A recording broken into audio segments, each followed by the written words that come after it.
All right, we're going to talk really quickly about graphing and solving inequalities. So we actually put this into our book of knowledge today, but I wanted to just talk a little bit about it. So before we begin, or before we get too far into it, I first need to talk about graphing an equation, right? So an inequality means it's not equal. Right, in as a root or as a prefix to my root word equal or equality, so not equal. But first I need to talk about what if it is equal. And so if I have x is equal to 10, well, I know that x is 10. So that's my answer. And so if I wanted to graph that, I can graph that on a number line, and I can pick any number I want for the middle of my number line, so I'm just going to pick 10. And I don't really have to graph any other numbers because really all that is important for here is 10. And so as I've done since kindergarten, anytime I'm putting a number on a number line, I'm just going to put a dot. And so there it is, x equals 10, and that's my graph. And so with that in mind, what if I have an inequality? What if I have x is less than 10? So first thing I need to think of is what are all my possible solutions? So here, x equals 10, I have one solution, which is 10. That's it. But x is less than 10, so x could be 9, could be 8, could be 0, could be negative 150, and I have a whole bunch of different solutions. Now, what's the largest number that x could be? Well, my first thought might be 9, but could it be 9 1/10? Could it be 9 19/100ths? And what I realized very quickly is that it can be anything all the way up to 10. So 9.99999, 150,000 times 9, and then as long as my decimal terminates or ends or stops, then I never quite reach 10. So as long as my decimal doesn't keep going as 9s, then I never reach 10. So I have basically an infinite number of solutions. Well, that's a little bit harder to graph than just having one solution. So my other question is if x is less than 10, can x be equal to 10? And in fact, it cannot. So x cannot be 10, can be any number less than that. So I'll put 10 here.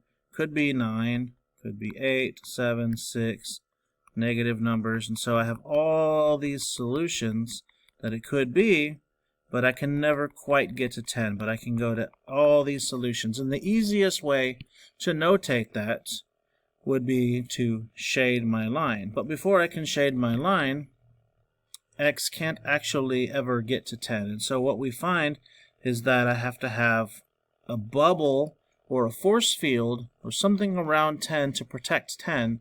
And so what we end up calling that is an open circle.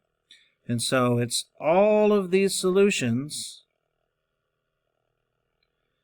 except for 10. Like I can't actually get to 10. So x is all these things but not 10. So I need an open circle to denote that I cannot actually reach 10. So closed circle if it can be equal to, open circle if it cannot. Well, what happens if I have one of the newer inequality symbols that we just learned about? X is less than or equal to 10. So now it's anything less than 10 or equal to 10. So because of that, my answer can be 10. So here could be equal to closed circle. Here can be equal to closed circle. But it can also be any of these things. So closed circle on 10. And then I'm going to shade to show all those other values. With that in mind, let's continue on. So I know that less than or greater than, I'm going to have an open circle because if it's less than, so x is less than 10, it cannot be 10. So open circle, because I can't quite reach that number. And then less than or equal to, greater than or equal to, both of those can be equal to.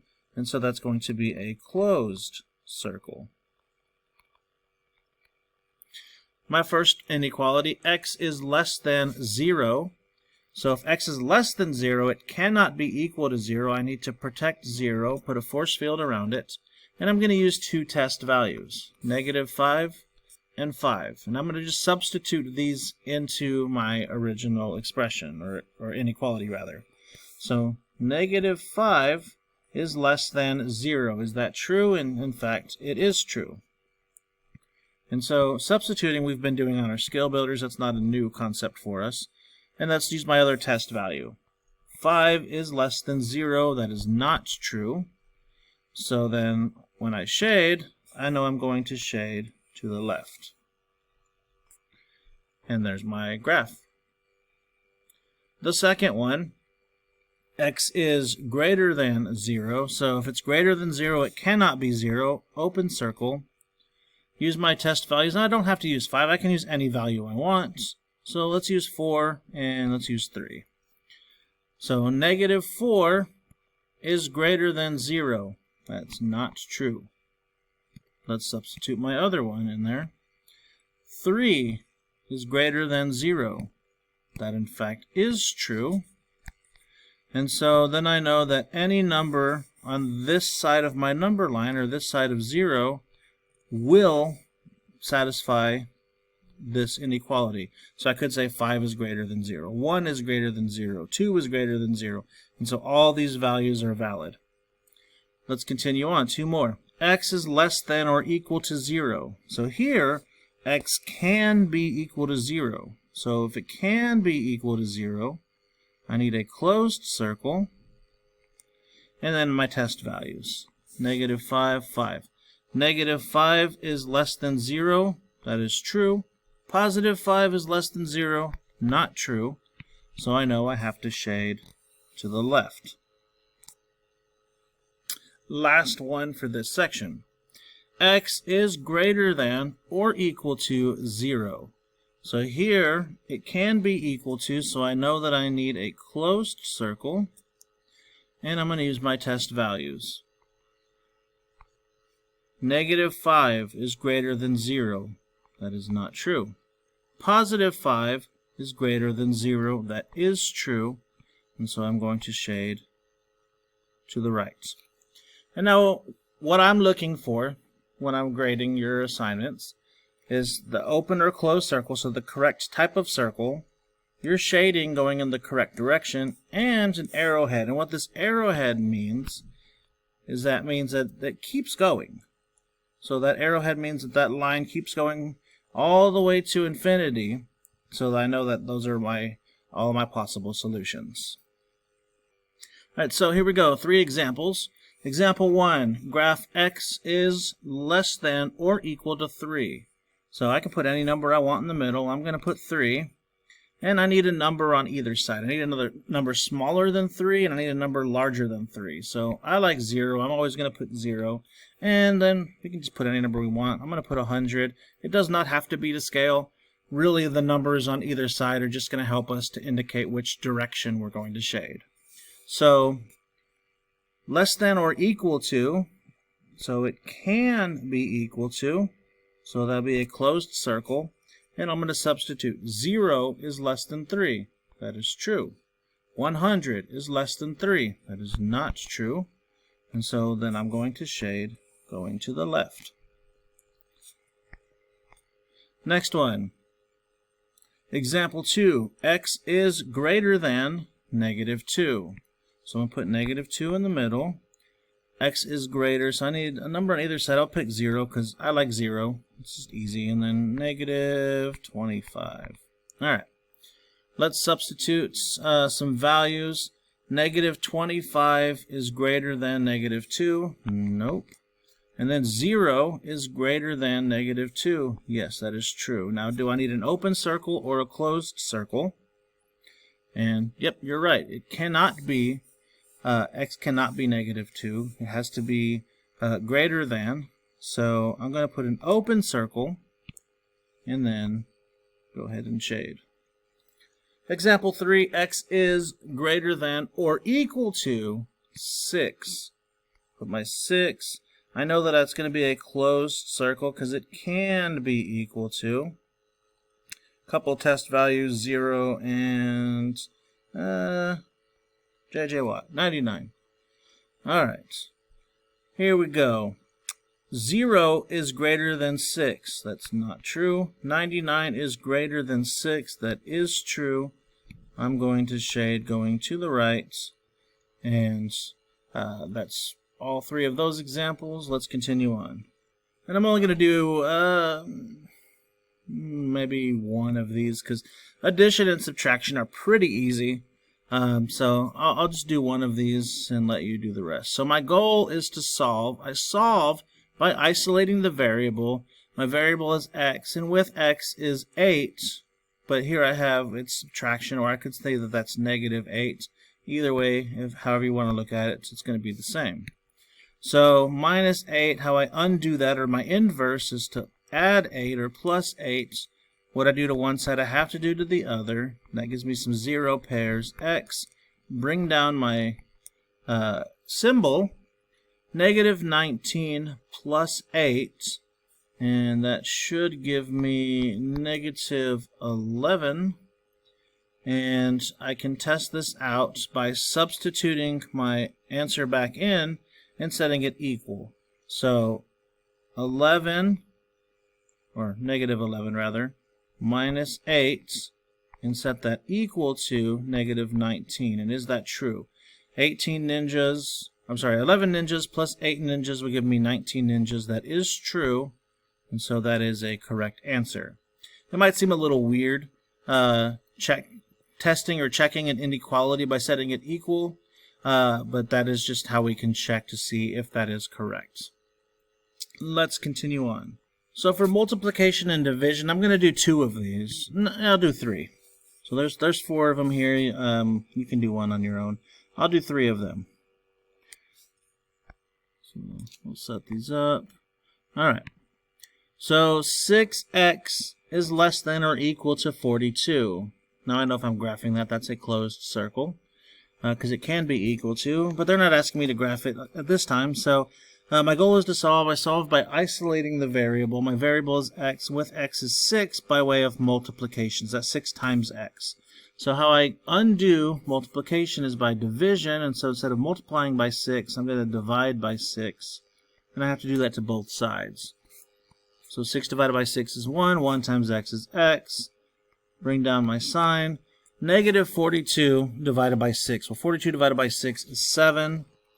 Negative divided by a positive is a negative, and so I have x is less than or equal to negative 7.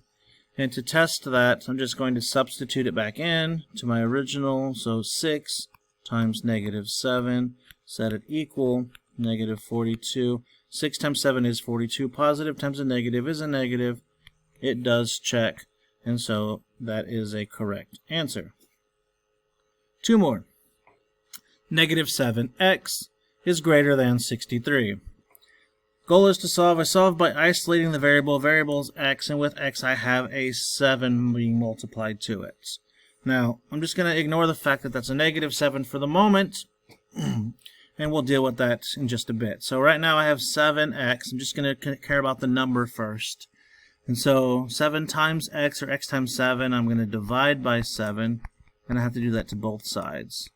7 divided by 7 is 1. 1 times x is x, but don't forget that that's opposite x. Bring down my symbol, and then 63 divided by 7 is 9. So at first glance it might seem like I have an answer, but there's a problem. My problem is that I'm not allowed to have a negative variable as an answer. So we need to deal with that, and as I talked about in the last video, we deal with that by flipping it. But I have to flip everything. I have to flip the x, so that becomes positive x. I have to flip the 9, so that becomes a negative 9. And then I also now have to flip the sign. So instead of that being a greater than sign, it becomes a less than sign. So you have to flip everything. And then we can just substitute back into check. Negative 7 times negative 9 equals 63.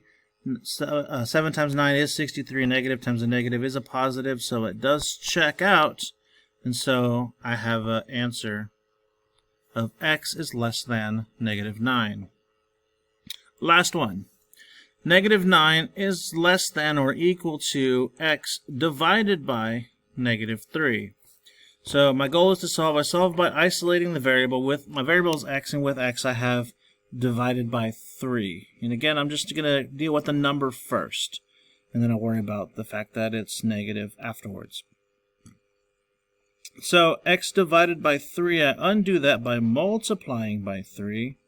I need to multiply both sides. And, excuse me, as I talked about in the last video, multiplying fractions, I like to have both numbers be a fraction. It just makes it easier. Here I can cross cancel, and I'm left with x, but I cannot forget about that. So I have opposite x, bring down my symbol, and then 9 times 3 is 27. Positive times a negative is a negative. Now I'm not allowed to have a negative variable as my answer, so I have to flip it. I flip x, so it becomes a positive x or regular x. Flip my negative 27 to become a positive 27, and I now have to flip the sign. So the sign has to be the other direction. So 27 is greater than or equal to x.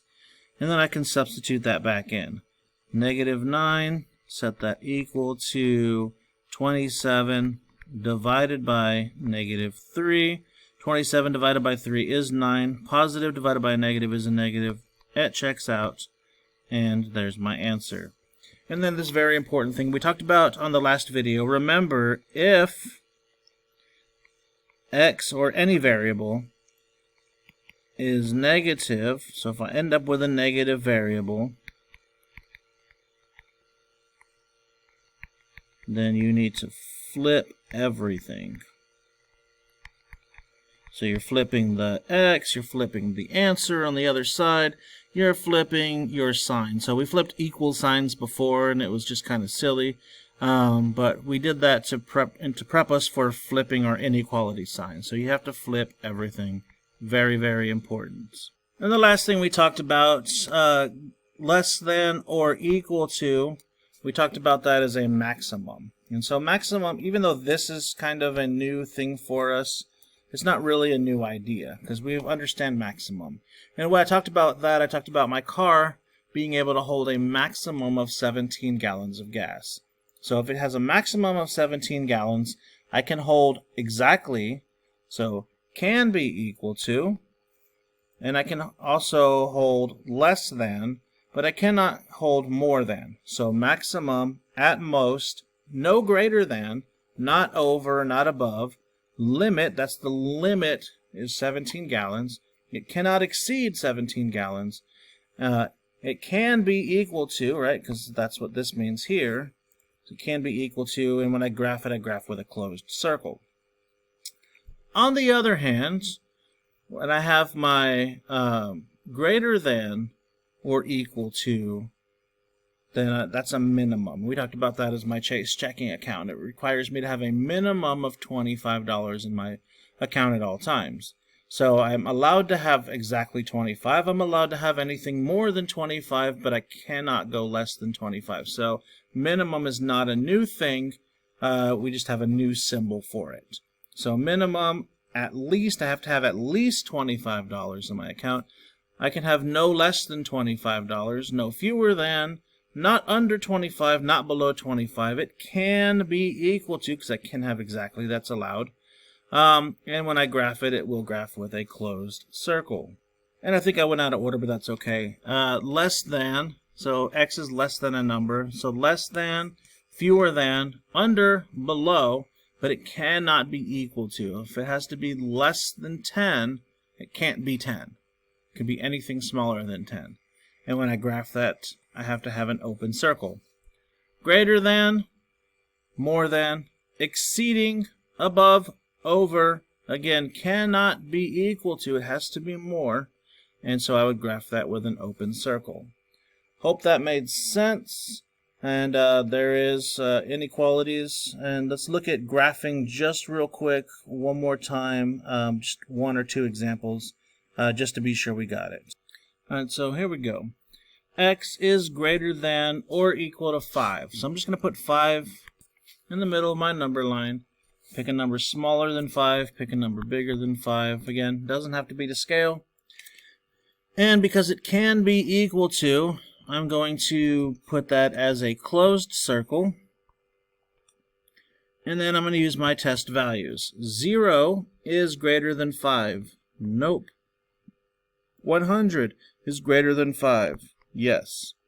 So I'm going to be shading to the right. And there's my answer. Let's look at... let's look at number 8. Negative 4 is less than or equal to x. I'm going to put negative 4 here in the middle. I need a number smaller than negative 4 and a number bigger than negative 4. Ooh, I didn't use 0 this time. Weird. Alright, so test values. Negative 4 is less than negative 100. Nope, that is not correct. Negative 4 is less than positive 100. Yes, that is correct. Now, it can be equal to, so if it can be equal to, that is a closed circle and a shade in the direction of my test value. And so again, if you're kind of missed that before, I can shade this direction. Any value on this side is valid, and I'm not going to shade this direction because none of these values over here are correct. So negative 4 is less than negative 5. Nope. Is less than negative 6. Nope. So nothing over here is valid, so I'm going to shade the other way. Hope that helps, and see you in class.